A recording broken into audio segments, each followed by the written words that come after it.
the important thing to remember is you need to make yourself valuable, extremely valuable, and the money will come. It will always come once they see that the amount of value that they're getting. Welcome to the Impactful Engineer Project. I'm Steve Maxey, and with my co-host and brother Jake, we are here to bring you guidance, fresh ideas, and the tools to help you become an impactful engineer.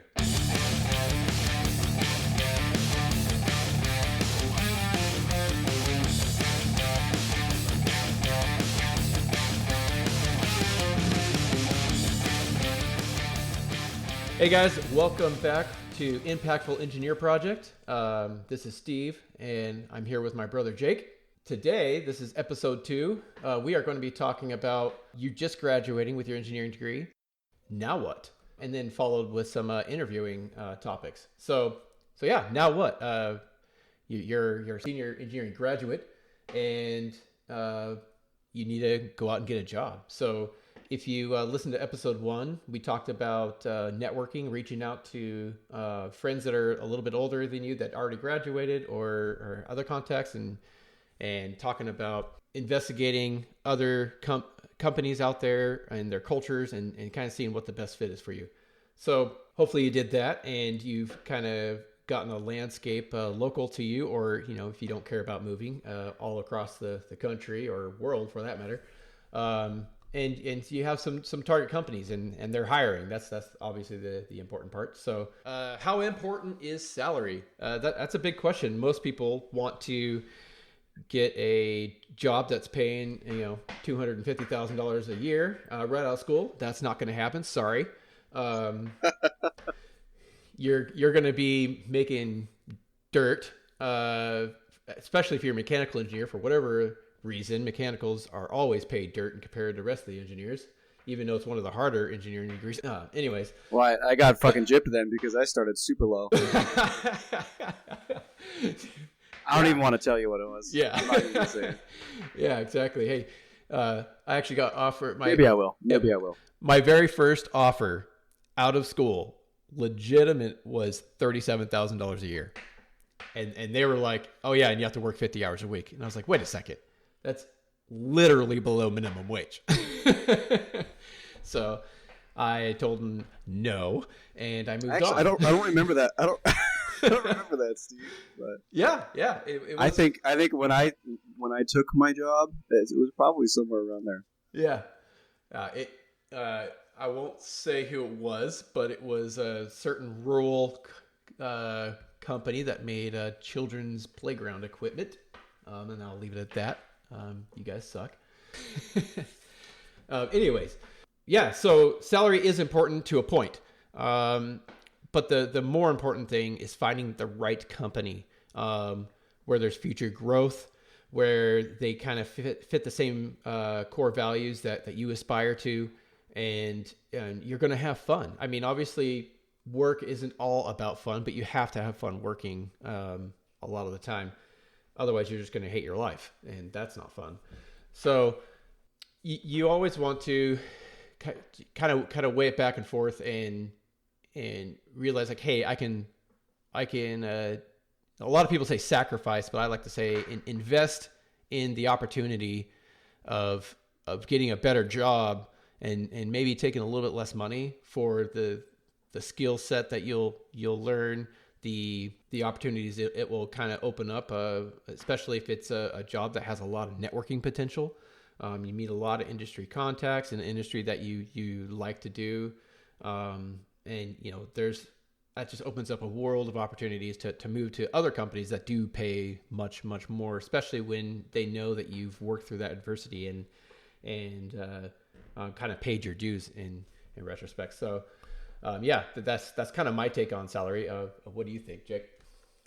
Yeah, salary wears off. So if you're going for that first job and you're looking and you finally get that awesome salary you want, usually what the company's going to do if they pay you a bunch right out of school is throw you to the wolves, which can be good, but usually it's just they're just going to use you and run you into the ground because they're paying you a bunch of money, right? Yep. So that's one point. The other point is you'll get the salary and you're going to love it. That feeling wears off really quick. You hate the people that you work with. If you don't like the work that you're doing, if you're being run into the ground, the salary's not going to be worth it. You're also going to hate your job. You're not going to learn as much, and you're not going to have as much fun, which are all the things you need to build your career, right? Yeah. So, salary is important. You should obviously be getting paid enough to live, pay your rent, your gas, your utilities, your insurance, all that kind of shit. Yep. Of course, take that into account. You know, if you have a family, if you have kids on the way, all that great stuff, you got to look at that. But at the same time, and you've got your student loans to pay off, right? Yep. You can't look at it like you're not as useful as you think you are. You shouldn't be paid as much as you think that you should be paid. You should get paid a reasonable amount of money, an agreeable amount of money. That's not too much.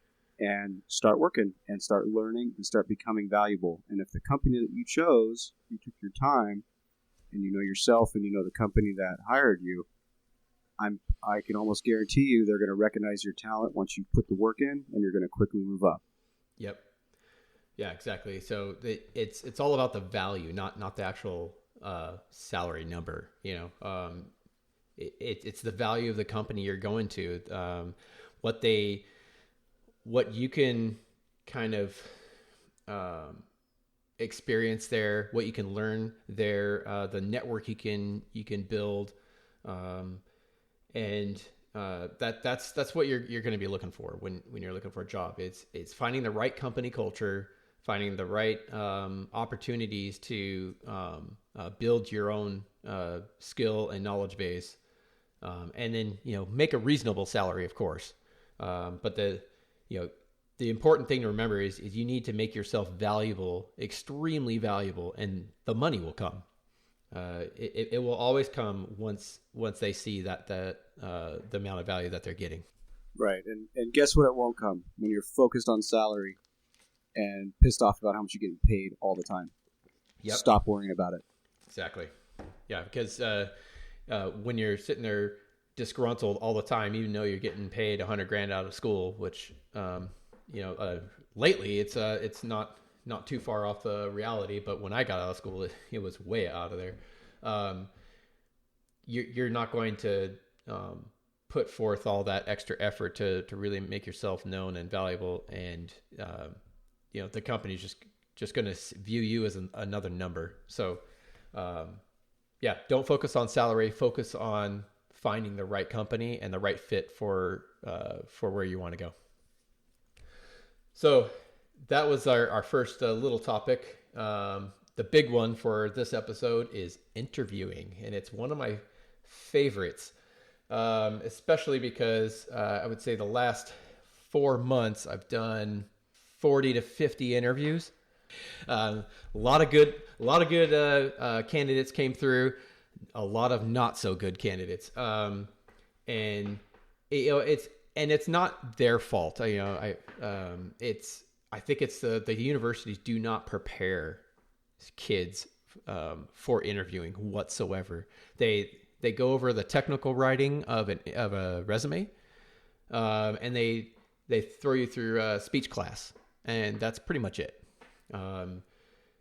They really don't do a good job about how you can present value to a company to make them want to hire you, and how to have a good conversation. The first thing is something that is so basic in every industry in the world, but you'd be surprised at how many people miss this, and it's be on time. I had an interview recently, or interviewee. The guy was 10 minutes late. It's like, come on, dude. You're supposed to be minimum 10 minutes early. Be on time and be presentable. Same guy came in, jeans, a sweatshirt, like a hoodie, and like beat up white tennis shoes. It looks like he came from a mechanic shop. And this is for a high level design engineering job. It's like, dude, come on. You obviously are not putting forth the effort like you actually want the fucking job. All right. You're going you're Right. you're coming in here, and you're super lax. You're late. You look like shit, and you obviously have no attention to detail. You have no extra drive to make yourself presentable. You know, bare minimum, you should be wearing a polo and maybe some like khakis or something. Minimum. A lot of places expect you to wear a suit. Now that's kind of all over the place. Depends on the job. Usually the bigger corporate places, that's where you want to wear a suit. Usually, you know, the great thing, Steve, is they will tell you. Yeah, I know. They'll tell you what to wear. Right. It can't be that hard. Yeah, it's really not hard. And if all else fails, if they don't tell you, go on the company website and look at About Us. Usually they have a picture of a bunch of engineers or groups or whatever, and look what they're wearing and just do a hair above that. You know, don't match it. Or just show up. Go a hair above. Really good. Yeah, or just default wear a fucking suit. Simple as that. Yeah. It's gonna make you feel better anyway. Yeah, and they'll be like, look, this guy went out of his way to make himself presentable. You know, bring a briefcase with portfolio in it. You know, don't just waltz right in with nothing and looking like a hobo. It's not going to get you a job at all. So, anyways, I had to go over that because I experienced it very recently, and it really frustrated me because the guy was smart. He had a great background, but he just came in as the most unpresentable person possible for that role. And I was just like, yep, I just can't do it. Another thing is the conversation you have. A lot of people will sit there and prepare for the interview for hours and hours and hours. They will go on Indeed, LinkedIn. They will go on all these other hiring websites to look up interview questions and how to answer them and just try to like have all these strategies and all this other stuff. And you know what? I did it when I was in college too. Did the same thing. It ramps up. We thought that's what we're supposed to do, right? Exactly. Yeah, because that's what school told you to do. It ramps up your anxiety. You get all, you know, butterflies and all anxious and all this other crap that's not needed. You know, and some people just naturally have that's fine. But when you over prepare like that, it's going to increase wherever your baseline is. It's going to make it more. So anyways, don't over prepare. And this is the reason. When you're in a conversation, and they're asking you, you know, kind of specific situational questions, you're going to have this quiver of answers and scenarios that you've pre-prepared and pre-cooked, ready to go. And what's going to happen is you're going to just, you know, they'll ask you a question and you're going to take out a big fucking bundle of arrows and just shove it down their throat. And they're going to be like, what the fuck was that? So what you want to do is be fluid in the conversation, be organic in the conversation. You know, you want to listen to understand, not to respond. And yeah, how about you actually answer their question? Yeah, answer their question first. And then if there is an applicable scenario that you have, that you did prepare, or I just don't like to prepare myself. If you can just, something pops in your head, then you can bring it up just like a normal conversation. And, you know, don't try to force one trajectory the entire interview, in the multiple questions. Be organic. Let the interviewer kind of guide that path and just bring in things as you go. Got anything to add on that, Jake? No, that's really good. I don't know if it happens to you a lot, and I haven't interviewed a ton of people. I've been in that scenario a few times where I've actually been able to interview people, but it actually turned out really well. But some of them, you know, you'll ask a very pointed question like, hey, tell me about yourself and how you grew up, and like, you know, just give me a little more info about who you are. Mm-hmm. It was so open, like just so we can get to know each other. Yeah. And then they'll go talking about like a project at school. It's like, dude, I didn't ask about your senior project, man. So like, you know, go with the conversation. I think you covered it really well. Yeah. They had that question already in their head, and they're just waiting for you to ask a question. They were trying to like, oh yeah, here's my pre-prepared answer. I think this might be a good one for this one, and they just try to force it. It's like, and you could see that in their face and in their eyes, and their facial expression. They're like trying to really think hard. It's like, just go with the flow and have a conversation. Yeah, it turns out much better. And don't use the same exact example for multiple questions. That has always bothered me. Like I've had interviews where I am asking questions, and then they'll bring up the same exact scenario for like 4 or 5 different pointed questions. Like I'll be like, oh, what's the hardest project you worked on? And then I'll come over here and then say, hey, tell me about a time that you had too much on your plate and how you prioritize that workload. And it's the same example. It's like, no, dude. Hey, my fellow impactful engineers. If there's one thing that you could do to help out this community, it's to keep listening to the podcast, but also if you found value in it, to share it with one person, give us a 5-star review, or even leave a text review. It'll only take a few seconds of your time. Find that person that you think could enjoy some of this or learn from it, and pass on the good word. Now back to the show. But by the way, when someone asks you that give me an example when too much was on your plate and how you handled it, you can be absolutely vague about that. No one needs to know what was actually on your plate. Yeah. What the project names were, where exactly. they were, what you were doing. None of that matters at all. Yeah. So. Yeah, exactly. Basically, the moral of that is you want to have your topics ready. Don't force it in the conversation. Be organic and fluid about it.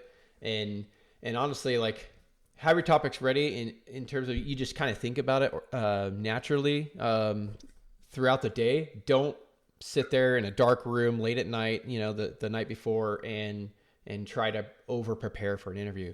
I literally just go to an interview. I never prepare for it anymore. And it is so much easier because you just go in and you have a candid conversation and you just talk about your experiences and you answer their questions. So you listen. You have to be present in and not off in some distant la la land, trying to think about what would be the possible or the best possible answer to a question that he hasn't asked yet. So you need to be present, be organic, and just kind of go with the flow. Going with that, you need to make sure when you are answering questions that you talk about what you can bring to the company. Don't ask questions about what the company can provide you. You want to focus on what experiences or skill sets that you can bring to the table that will make you an indispensable asset to their organization. If you're a new grad, you could say things like, I work my ass off. I outwork every single other student that I graduated with. I may not be, a tenured engineer, but any topic, I have never backed down. I've always done the research. I go the extra mile. I reach out to people and I will get whatever I'm working on done. Yeah. And you can end it with, if you want to talk about specific classes or specific projects we worked on, we can get into some detail if you want. Don't bore them with all these details about how you did this last project. Yeah. And how you thought that you were the best. Yeah, exactly. And you want to make sure you know what you're talking about technically, but focus on your mindset and your work ethic when they are asking those specific situational questions. And please, for the love of God, don't ask stupid fucking questions like, what are the hours? Do you pay for graduate degrees or training? Did you get some of those? Oh, yeah. Yeah, it's like, oh, I want to make sure I'm just working 40 hours. It's like, okay, so you're just here for a job, not a career. It baffles me that people are just there to ask, what you can do for them when they're trying to get a job. It's like, no, I need to know what you can do for our company to make us more money, because that is what is important. That's the bottom line. Yeah, that's the bottom line. Companies aren't charity cases that are just out there to hand money to people for a job. You got to bring value. Damn it, I had something else I wanted to say and I just can't remember. well, and of course, how they do that, how they reach that bottom line is important, of course. But yeah, It still is the bottom line. It's still a company. You still need to make money, or no one's making any money. No one's getting any paychecks, and it's going down. But finding the good culture, finding the good way that they do business is, you need to focus on that. But it's still a business. Yeah. So obviously you need to know your technical background, but when you're coming out of school, everything's super fresh in your head. Honestly, new graduates will probably know more broad range of technical aspects than I will, being that I've been in a certain kind of wedge of the industry. Now, where I work, I'm a technical expert, but fluid dynamics, I rocked it in school. I haven't done it my entire career, so don't ask me questions about fluid dynamics. That's for sure. So typically, when I'm interviewing a new graduate, I really don't focus on the technical aspects because you just graduated. You obviously know how to learn all of it because you graduated with a degree in engineering. So what I'm going to focus on is how you got there, and what your mindset is, and your work ethic, and kind of how you communicate with people. That's the other major important thing is your communication skills. I want someone who can present to the CEO of a company, who can talk to customers, be comfortable having candid conversations, that is professional but comfortable as well. You don't want an engineer that will be super shy, hiding in the corner and fumbling around. They need to have solid communication skills, and it's honestly something I struggled with for a very long time, and I'm still improving on. So take it from someone who came from that lack of communication skills. It's very, very important, and it handicapped me for quite some time. What about you, Jake? What's your take on that? Yeah, I mean, super important. It's how I've landed at all of my jobs. I hardly ever talked about, even the most recent. They could care less about what I knew. They want to know who I was, and where my headspace was, and what my mentality is, and if I fit with their culture. Obviously I have my professional engineering license. Obviously I've done hundreds of projects, and I have this resume that says all that. That's great. So, okay, you can do the work. Can you manage? Can you delegate? How do you feel about talking to customers, vendors, owners, client? What do you know about marketing? How do you handle certain hard situations? That's the important stuff. And that's, even when I was interviewing for my very first job, that's what I went with. Because when I got out of school, I knew nothing. I didn't know anything about the MEP industry or electrical engineering in that industry at all.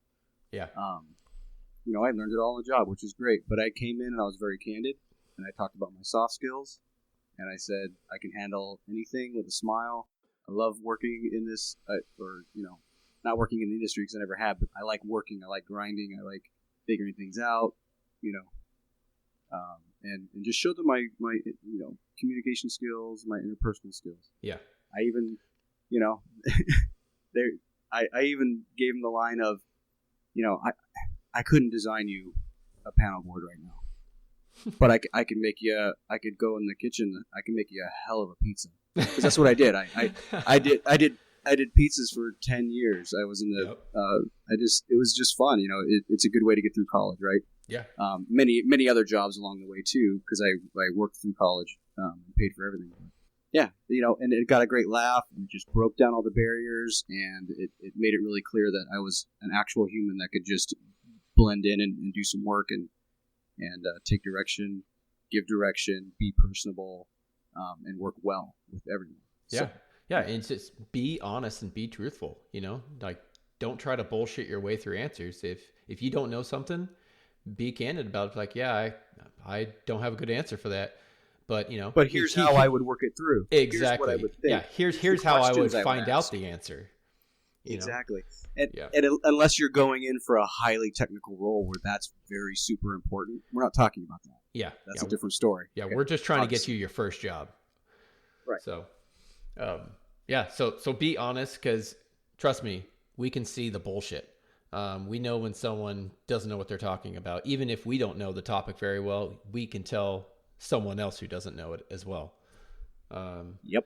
So yeah, be honest and be transparent, and just have a fluid and organic conversation, and just focus on what you can bring the company.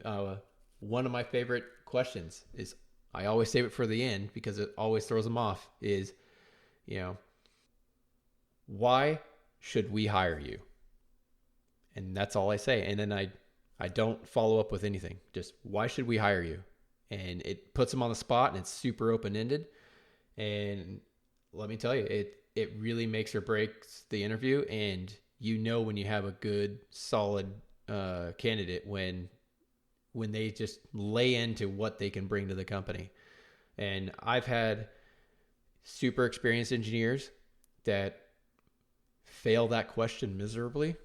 They talk about how they want to make the next step in their career, like we're just a freaking ladder, or how they need to change industries because theirs is too cyclical or something like that. It's like, no, that's not what I asked you. It's like, why should I hire you? And I've had new graduates come in and be like, I work hard, I never quit, I outwork everyone in the room, and I know that I can bring a level of work, professionalism, and tenacity to this company that will just bring it to the next level. I'm like, hell yeah, that is a good answer. And that specific question I was asked from my last company when I was interviewing, and I've already had this kind of mindset, and so I just laid it in there, and my current boss was like, that is the good answer, and I knew right then and there I had the job.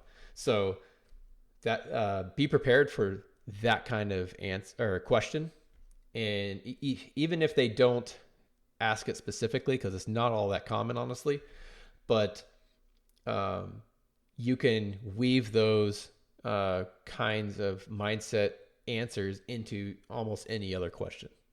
So, but yeah, that's pretty much interviewing in a nutshell. I'm sure once we start bringing on guests on this show, that we'll kind of dive deeper into maybe different industries and more on the technical side of interviewing.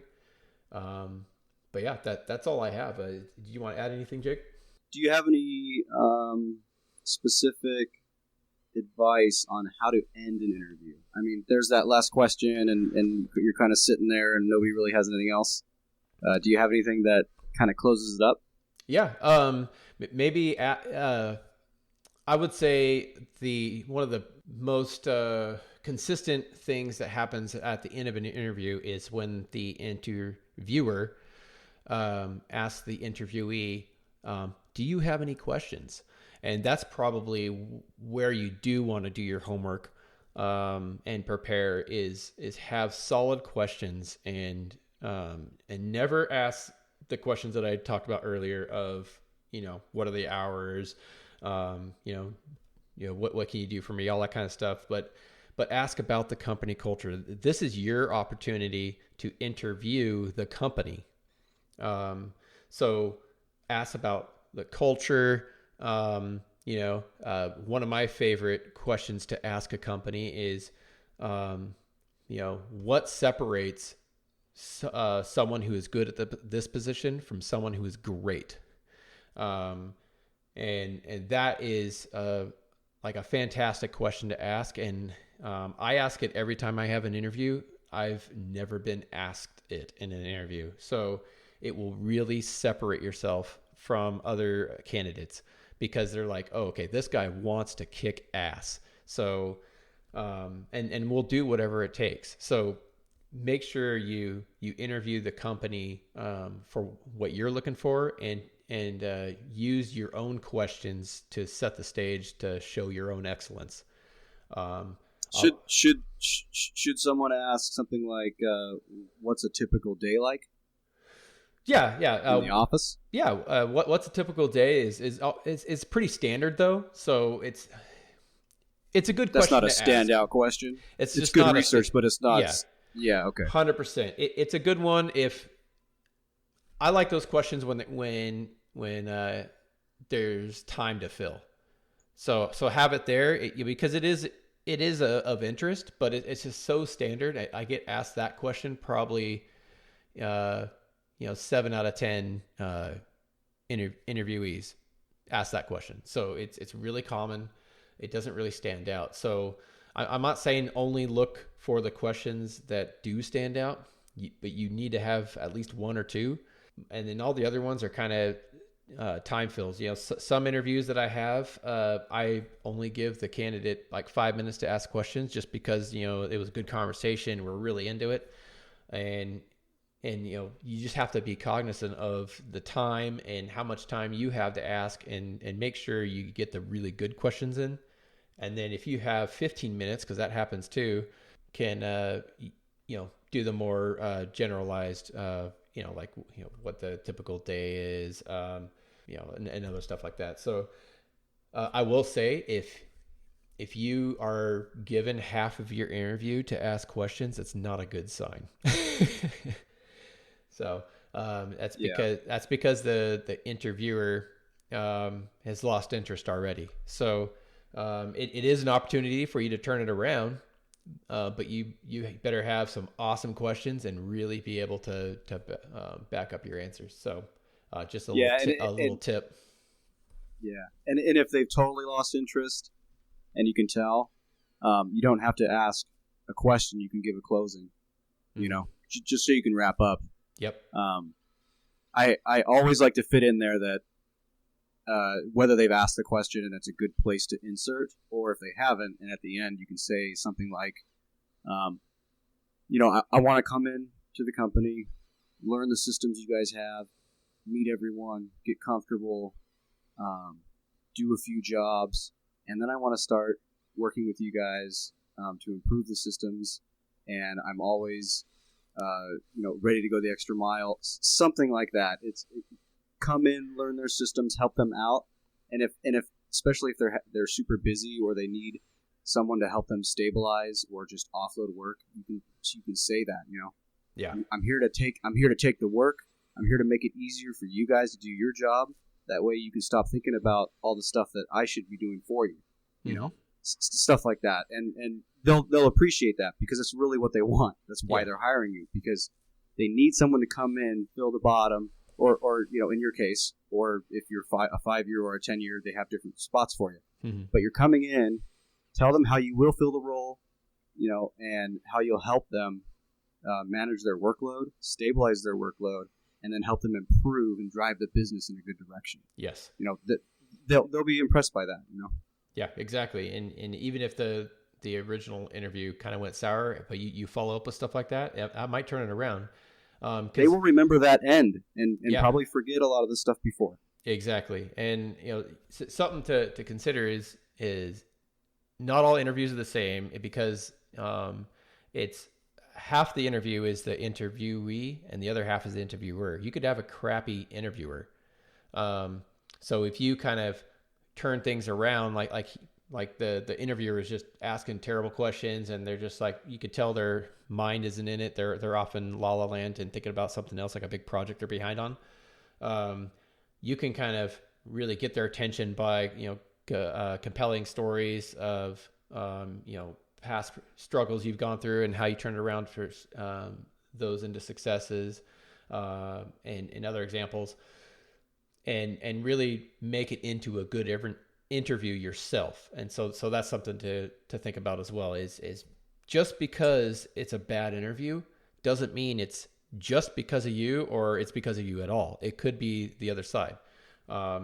So don't take interviews personal. Just take them as learning experiences. Mm-hmm. And honestly, when you're right out of school, you're going to suck at interviewing. You just need to interview for anything and everything. You don't have to take the job. And you have to just grind and grind and grind. And by the time you land a job, you'll be awesome at interviewing. But the thing is you're going to probably go through 30 interviews when you get out of school, before you're good at it. So practice, right. And you don't have to, you can practice with, like role play. You can find someone who's experienced in the industry, like a friend or a parent or an uncle or whatever, or even professors, if they have the time. Depends on the kind of school you have, and practice interviewing, because this is really it is a skill, and it's not something that comes super easy. And once you, it's everything. Yeah. Once you nail it, you're going to get a job. So that applies to everything. Just like we're going to be shit at podcasting for a few episodes. We're going to get better. We're probably going to be terrible at podcasting for 100 episodes. It's okay. It's okay. Yeah, and we don't care. Yeah, and just to close, I don't know if you're ready to close this out, but I wanted to get this in. It's more, along the lines of a mindset thing. So go through the interviewing exercise like a bulldog. Like, get as many interviews as you can. Contact as many people as you can. It's so easy today. Who gives a shit about the no's? Take the yeses as they come. Don't take it too seriously. 2020, I moved from the West Coast to the East Coast. And that was the most horrible time to move, but we're already in motion. We had to move. Yep. I didn't even have a job 10 days before I moved. Okay.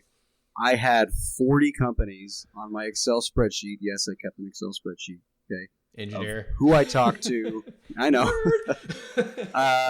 Who I talked to, what the result was, what I thought the best parts of it were, what the criticisms were, and I didn't care in between. I didn't take it personally. And I don't say don't care, but don't care about the result getting you down or lifting you up. Just go through it. Yep. Figure out the good shit, the bad shit. Bring improvements to the next interview. I talked to 40 people. I had maybe 10 follow-ups. Okay. Mm-hmm. And which I think is pretty good. That's a solid ratio. And yeah, and most of them said we're not hiring because of COVID. Great, good to meet you. You're now a great contact. I have all your info. Yep, set you add aside. them on LinkedIn. And obviously I ended up with a job before I left, but go at it hard and keep going at it hard and don't let yourself get down. Just do it like everything else that you do. Just get the work done, plan it out, and do it. The most important thing is just go into it. But have that mindset. Just be positive. Don't take anything personally. Don't try to get in the head of the person who said that you were a terrible interviewee.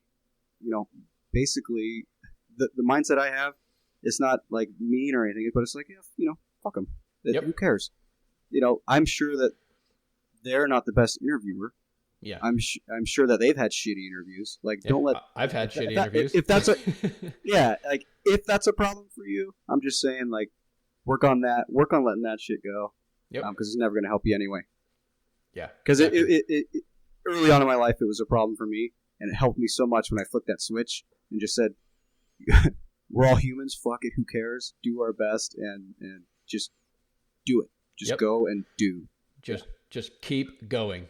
Rinse and repeat, and it's going to happen. It was hard for me to learn that. I had some pretty big hurdles when I first got out of school, because I graduated in 2010 in the recession, and it took 10 months to get my first job. So you just have to keep grinding at it, and you'll get there. So don't lose that heart. All right, guys, that's pretty much it. If you liked what you heard, if you found value, go ahead and share the show with your fellow students and other engineers, and we'll see if we can grow this and hopefully get us to be better at what we're doing, and we can bring value to everyone that is listening. So I'd like to thank you for listening, and we'll talk to you next time. Later, guys. Hey guys, I hope you had a great time listening. Maybe you learned something new, maybe you got inspired, or at least took one thing away that you'd be able to use. Maybe you just had a good laugh. Impactful Engineering's hope and mission is that through this podcast, we can play a small part in expanding the reach and awareness of engineering and all of its many areas of application. The multiple engineering career paths available can be hugely rewarding as part of a fulfilled life. creating opportunity to impact nearly everyone in the modern world. An engineer's work helps to foster creation of new technologies, create safe and comfortable environments in which people can work, and lends to the sustainable future of everyone on the planet. The world needs more impactful engineers.